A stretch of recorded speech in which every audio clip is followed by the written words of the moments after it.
This is another picture of the timber. This was actually taken in December. So this is what it looks like in the wintertime. The story I'm about to tell takes place during the summer months. So it was a little bit more lush with leaves and bushes and all of that stuff, but it's still really pretty to look at. So gives you a visual. Well, yesterday I told you about the timber ghost that I met when I was 5 years old. Okay. So when my kids were a little older than that, I want to say they were about 5 to 7-ish. Okay. And we, of course, talked about the weenie roast all week. We talked about the possibility of seeing the timber ghost while we were out there that night. And when the night came, we were sitting around the fire. We were, roasting our s'mores and hot dogs and brats, all the same old stuff. Well, all of a sudden, we just happened to see this light out through the trees in the timber. And we were like, oh my gosh, is that the timber ghost?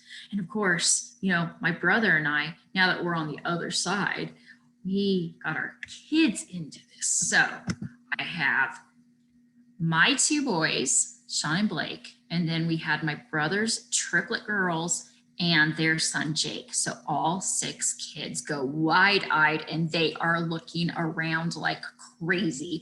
Where is this ghost? Is it a nice ghost? Who's met the ghost? And the whole story goes like this. Well, Aunt Carrie's the only one who's actually met the timber ghost because Aunt Carrie was the brave one. That last part I put in there. Okay. So we, kept watching the ghost and it would walk and then its light would go out. And then we would hear someone like the ghost step on a stick. And we'd look in that direction. The kids were like, oh, everybody be quiet, everybody be quiet. And then we'd see the lights. There it is, there it is. Then the light would go out again. And then we wouldn't see it for a few minutes. And then we'd hear another branch cracking over here. And then we'd see the light again. And so this kept going on and on and on for like, I don't know, half hour, maybe more, okay? And the kids are just so into it, okay? And then the timber ghost mysteriously disappears and the timber ghost never comes over to see us. And the other rule about the timber ghost, you guys, is that you can only meet it once in your life. So if the timber ghost doesn't come over to you, that was your one chance to meet the ghost. So the timber ghost disappears and the kids are thinking, oh no, where'd he go? Maybe he'll come back. It's 15 minutes. It's 20 minutes later. And so I started picking up rocks. I was standing behind everybody as they're sitting on the logs and I'm throwing rocks behind the kids. So, oh, did you hear that? And they're like, oh my gosh, I just heard it right here. And I throw it in the other direction. And they're like, oh my gosh, I heard it over here. And I was sitting there, you guys, trying so hard not to laugh. If they weren't so gullible, I would have totally screwed it up because I couldn't hold it in. I was so entertained.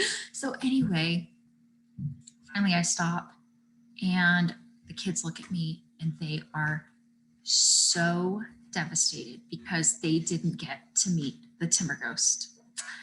And this was going to be the one time in their lives that they got to meet him. So we had some tears after that as well. Do you remember that, Sean? Yep. But the timber ghost was nice. We decided that he was nice, but he had to go home.